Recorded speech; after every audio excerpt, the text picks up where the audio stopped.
Alright, so for part 3, you know what I'm saying, bro?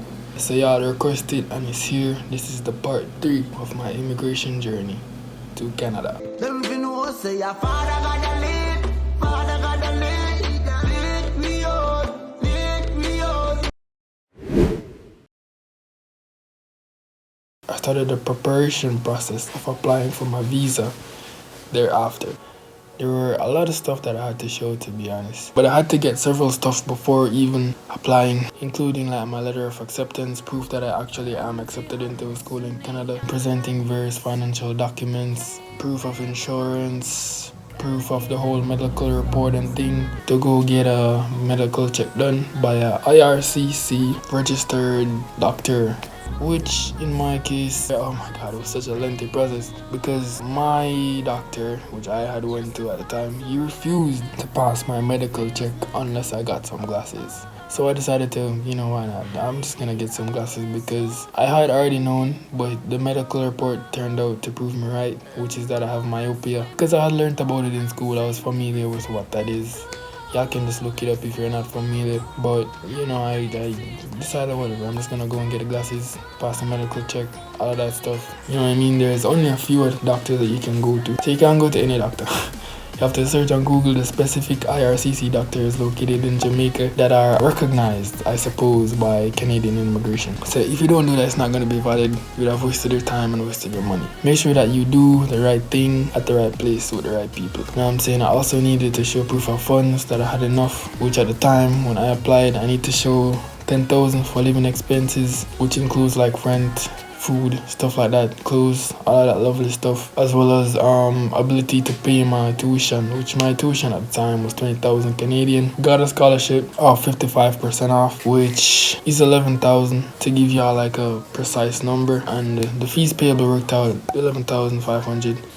That's what I was like referring to previously when I was talking about the whole fees payable thing, and hopefully that gives y'all a little better understanding of what I was referring to back then. So there were several things that I needed to get done to make sure that I was even ready to apply for it, so that I was in good standing and would have had a good chance for approval. Needed to make sure that I have a passport that was valid for at least a little bit over the duration of my program, which is 2 years, because the way how it works is that, say that I'm approved, which I have been, they can only give me up until my passport expires. So if it expires too quickly, say for example before the end of my program, then that's an issue, you know what I'm saying? And based on what I know, you have to wait until the passport expires before you can renew it. So based on that, everything had worked out pretty well. To be honest, everything had worked out really well because I had applied for my passport the previous year, meaning in 2021. So it would have lasted up until 2026. So I had enough time because my program lasted 2 years and applied in 2022. So it was really gonna end in 2024. You know what I'm saying? So I got up until, not gonna mention that, that's confidential, but y'all can figure based on what I just said, can't y'all? Another part of the process is writing a SOP, or a statement of purpose. That's your personal statement to the immigration officer reviewing your application, to basically give them an idea of who you are, why you're applying, why you should apply, and stuff like that, you know what I mean? Alright, so that's what happened. I also needed to get a biometric done, which the biometric is, if y'all don't know, that's when like they scan your eyes and they scan your 4 fingers, then they scan your 2 thumbs. And I think the way how that works is they scan like the body parts. I think the lady that was there that did my biometric, she said something like that. It's a bit weird. It's a bit weird because let me tell you all a little bit about it. When you go to the VAC, that's the Visa Application Center, you show him your biometric letter when you do get it, you know what I'm saying? And that's automatic. I'm about to get into that, but I'm just kind of digressing a little bit or going a bit further before I'm even there, just so y'all can understand. But the way how that works is like you give them your biometric instruction letter at the VAC, and then when you give that to them, you wait a little bit, they give you like a number, and then when the number is called and this audible machine that you're gonna hear in the room, you go into the room, there's gonna be someone in there. They're gonna tell you to look into this camera thing. It's gonna shine a bright light into your eyes to take your photo as well, but you can't blink. But anyhow, back on topic. So you need to go get that done, which it's nothing to worry about, you know what I'm saying? Like when you apply, they're gonna give you a request to go get your biometric done, and that's just how it works. So getting your biometric done is a part of the process of applying, which comes after you've actually paid for your application and stuff like that. So it's nothing to worry about, it'll come. As I'm saying, like initially my intake was supposed to be in July, right? On the 7th of July 2022. But you know, stuff happened, you know what I mean? I started the process in May, right? So it's May, June, July, and I told y'all my intake was supposed to be in July. So what happened was I'm a student advisor. So when I needed this man the most, bro, like literally I needed him the most when it was time to actually apply. You know what I mean? It was around August, September 2022. This man got fired from his job, like for real, and for real. And I needed this man at that point because I was clueless at the point. There was nobody to help me, and I couldn't just walk around telling people because people are not supportive like that, to be honest. So I needed someone like him that would have actually been willing to genuinely help me. So he got fired, and I found out like a month after through consistently pressuring the school and asking them about him because I needed help. I needed help. Like this was something at a point that was bigger than me. I didn't know what to do or how to do it or what I needed to do. So I needed some type of guidance. I needed someone to be there with me to show me the steps so that I could do them and I could do the right thing.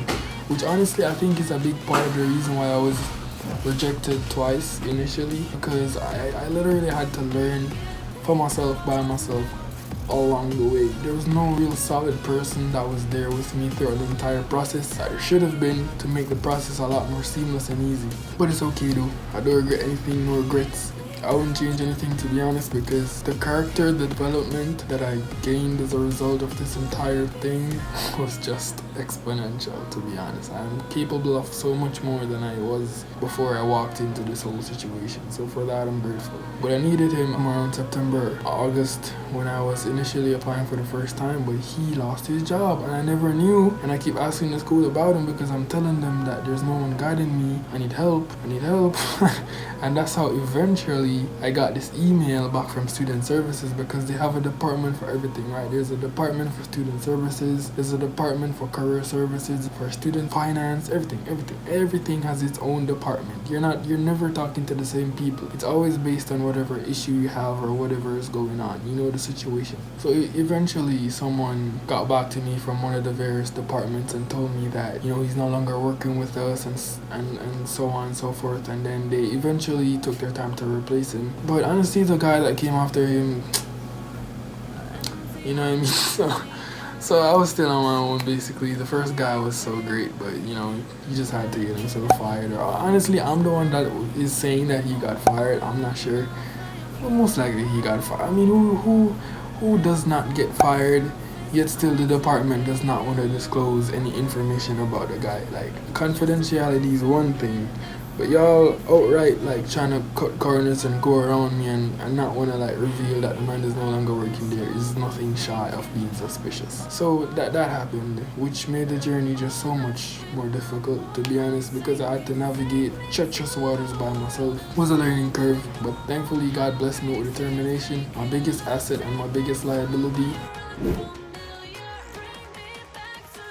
In May, my immigration officer had gotten really busy. He'd gotten really busy at the time because he wasn't only managing me, he was managing several other students, some from Jamaica as well. You know what I mean? And as what I said, like, they work with third parties a lot. The school works with third parties a lot. So at the time, I was working with this third party immigration agency that was helping me to draft my application together, helping me to get all the required documents and stuff like that. So they were a big help at the time, but they were slow as hell, to be honest. So I'm not even gonna mention them because I'm not recommending them. I'm not recommending that. They're not recommendable through my eyes, you know what I'm saying? So it took long as hell. I also had a lot of technical difficulties, being that they were having trouble accessing the official Canadian website to apply to and stuff like that. So man, it was just hell. A lot of time was wasted. So it took so long. I had to push back my intake because like July was rolling around and I think my intake was like July the 7th and I was not ready by the end of May, like the 26th, 27th, 28th. I still wasn't ready, so I had to push it back 100%. I just wasn't ready. Wouldn't have made any sense. It would have been a waste of time. So I pushed it back from July to September at that point. Eventually, the whole thing worked out where they were able to fix their technical difficulties and we were back on track by about, July. But at that point, I was still waiting for certain stuff to be clear, like my biometric information. I was waiting for a doctor to approve my medical report because it was basically like a milestone chart, if y'all know what that is, of very, very many steps that eventually lead you to your major goal, which is getting that approval, you know what I mean? Eventually it all worked out, you know what I'm saying? And then by the end of August, I had pretty much everything that I needed. Still took too long because my intake was in September this time, about September the 9th. You know what I mean? Which is when you have to actually start classes and stuff like that. So that was a little unfortunate, or very unfortunate. You know what I'm saying? But it was okay though. So I actually was able to start classes, but I still hadn't gotten what I needed to actually go physically to classes.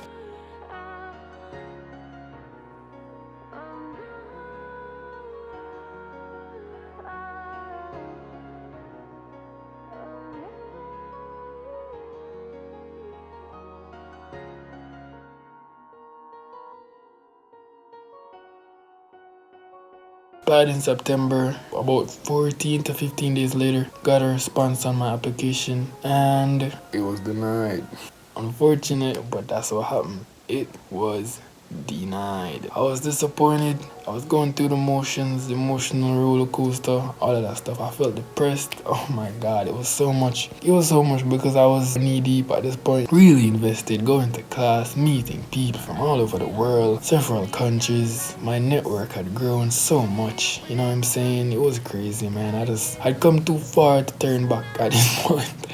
So I was like, okay, I'm just gonna take a step back, you know what I'm saying? I'm gonna retrace my steps. I'm gonna figure out what went wrong and I'm gonna fix it because this thing needs to be fixed. And I'm saying, like, I'm not taking no for an answer. So I told my immigration agency, and they went over, reviewed it, came up with an answer as to what they thought was wrong. So then we did it again, drafted up another application with some new documents because that's the way how it works, right? Whenever you get refused, there are three options. Either you can bring it to the court, otherwise known as judicial review. You can reapply with new documents or apply for reconsideration. Which reconsideration is you sending in the exact same information that you did during your initial application, but this time you're gonna say, well, everything is good with my application, so clearly this is a mistake on your guys' part. Y'all need to review this again. Clearly somebody made a mistake because I'm perfectly sure that I should have been accepted. Everything is good, I made no mistakes and I'm certain, all that stuff. But that's the worst option, to be honest, and I can explain that in an entirely different video because it's a long conversation. But I had tried that, never worked. Which is why I said it's terrible because they don't even have to respond to it. They don't have to,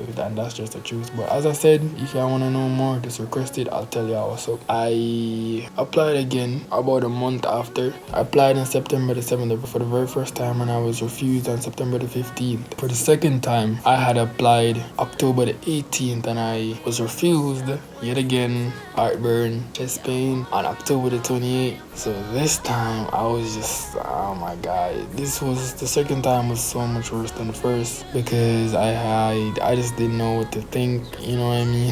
I thought I knew the problem from the very first time, but clearly I didn't. Refused again. Yes, so that happened. Didn't give up though. What I did for about a couple of days until I just decided, you know what, I don't even care. I'm just gonna press these people, you know what I'm saying? Like, they're gonna get tired of me, you know what I mean? Because I ain't never giving up, because that's me, you know what I'm saying? Like, I have the overcomer spirit for real. Decided not to take no for an answer. Come way too far to turn back now. I don't care what happens. I'm just gonna keep pressing on with my leap of faith. I'm going in for that blind type of faith for real. And I had decided on that. Made up my mind. Wasn't changing it. It was absolute. This time I decided, you know what, forget them immigration battles.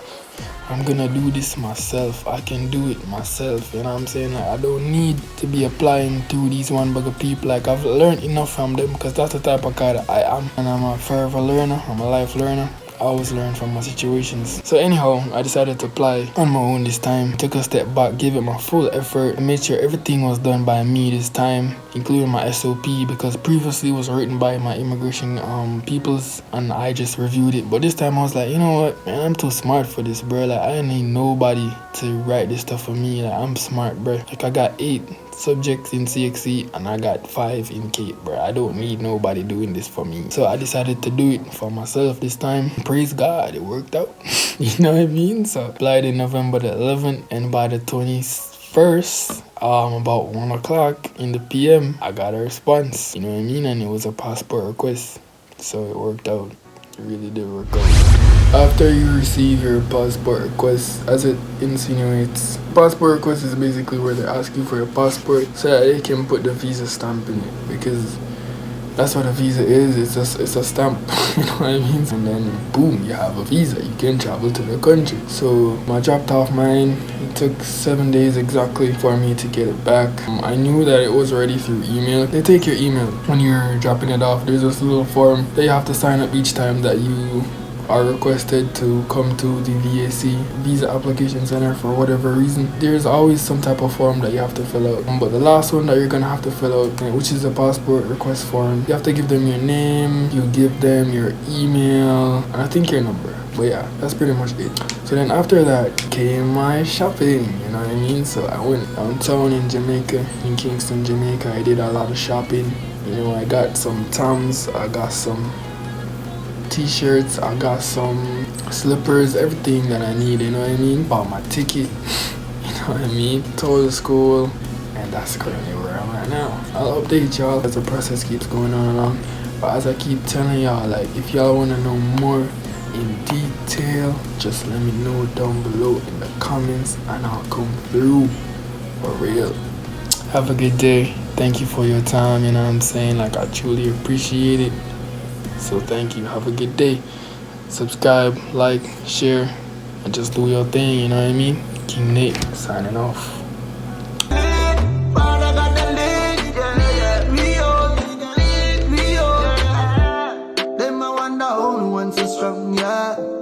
After them I fight me long so long.